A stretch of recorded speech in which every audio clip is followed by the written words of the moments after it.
बादशहाने राजांबरोबर कोणी मुलगा आला आहे असे पाहून मुरारपंतास विचारले.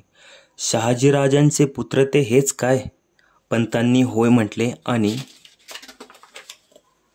शिवाजी महाराजांनी रीतीप्रमाणे कुर्निसात केला नाही. याबद्दल बादशहाच्या मनात काही विकल्प येऊ नये म्हणून त्याने असे सांगितले की या मुलाने दरबार कधीच पाहिला नाही. हा याचा पहिलाच प्रसंग आहे. घरी सर्वांस सलाम करण्याची सवय असल्यामुळे याने हजरीत सलामच केला. मूल अज्ञान आहे. याप्रमाणे समजूत घातल्यावर बादशहाने शिवाजी महाराजांस वस्त्रे जवाहीर वगैरे देऊन निरोप दिला. घरी आल्यावर महाराजांनी दरबाराची वस्त्रे टाकून स्नान केले. ह्यानंतर महाराज राजांबरोबर वेळोवेळी दरबारात जात, परंतु बादशहास नुसता सलाम करून ते आपल्या जागी जाऊन बसत. हा असा त्यांचा नेहमीचा क्रम पाहून बादशहाच्या मनात संशय आला आणि हा कुर्निसात मुद्दाम करत नाही किंवा कसे याची शहानिशा करावी असे त्यांच्या मनात येऊन त्याने महाराजांस जवळ बोलावून त्या संबंधाने प्रश्न केला. त्या समयी महाराजांनी मोठ्या खुबूचे उत्तर देऊन वेळ मारून नेली. ते म्हणाले, मुजरा करावयास मला सांगतात, परंतु मी ऐन प्रसंगी विसरून जाऊन जोहार करतो. याची माफी असावी. लेकराच्या ह्या जोहारातच कुर्निसात आहे असे हजरतीने मानून घ्यावे. दुसरे असे की हजरत आणि माझे वडील हे मला सारखेच वाटतात. हजरत कोणी निराळे आहेत असे वाटल्यास मुजरा करावयास शिकेन. हे प्रसंगोचित उत्तर ऐकून बादशहास हसू आले.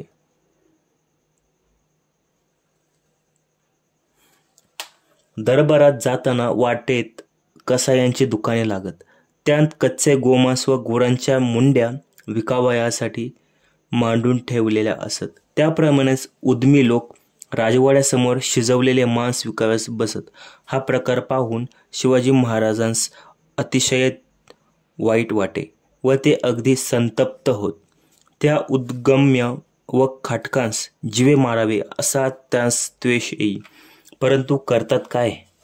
त्यास निरुपायास्तव त्या वाटेने मुकाट्याने जावे यावे लागे. एके दिवशी महाराज त्या रस्त्याने चालले असता एक कसाई गाईचा वध करताना त्यांच्या दृष्टीस पडला.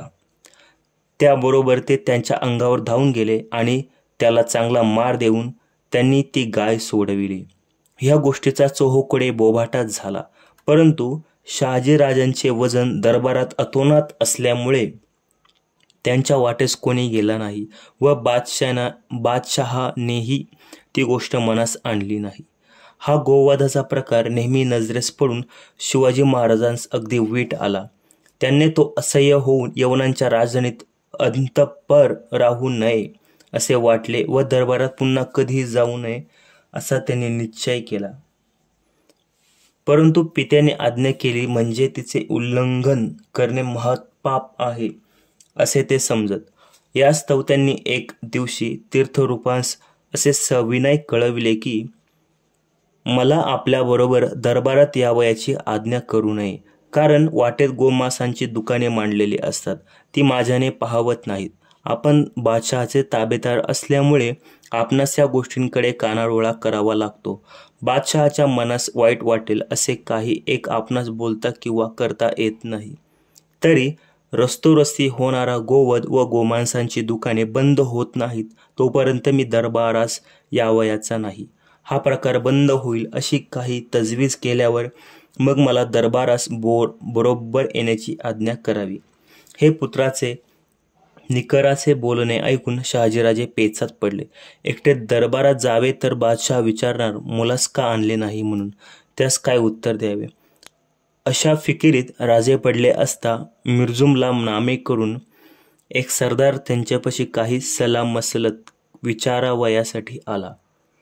त्याच्याशी काही वेळ बोलणे झाल्यावर त्याला त्यांनी आपले संकट निवेदन सांगितले.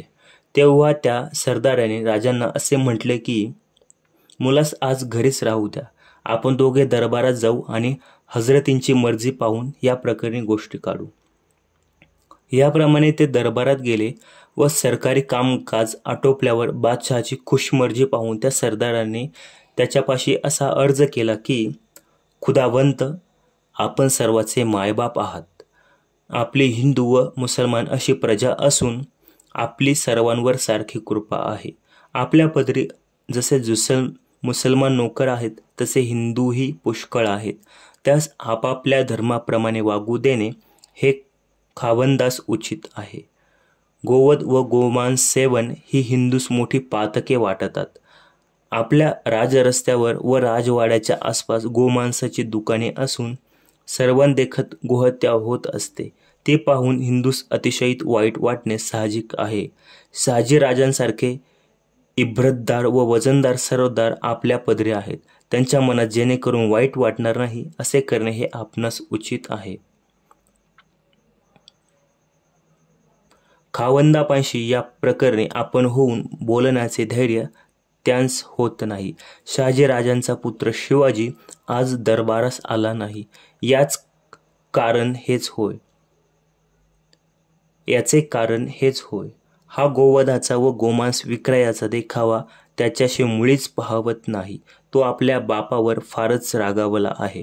यासाठी हजरतीने या गोष्टींचा चांगला विचार करावा. हा त्याचा अर्ज बादशाहाने शांतपणे ऐकून घेऊन त्याचा योग्य विचार केल्यावर त्यास असे वाटले की या संबंधात बंदोबस्त अवश्य केला पाहिजे.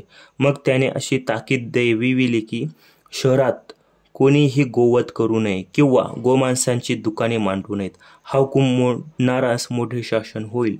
हिंदूंच्या धर्माविरुद्ध हा प्रकार असल्यामुळे त्यांच्या देखत कोणी गोहत्या केली किंवा वाटेत गोमांस विकावयास मांडले आणि त्यास कोणा हिंदूने ठार मारले तरी त्याची दाद सरकारात मिळणार नाही.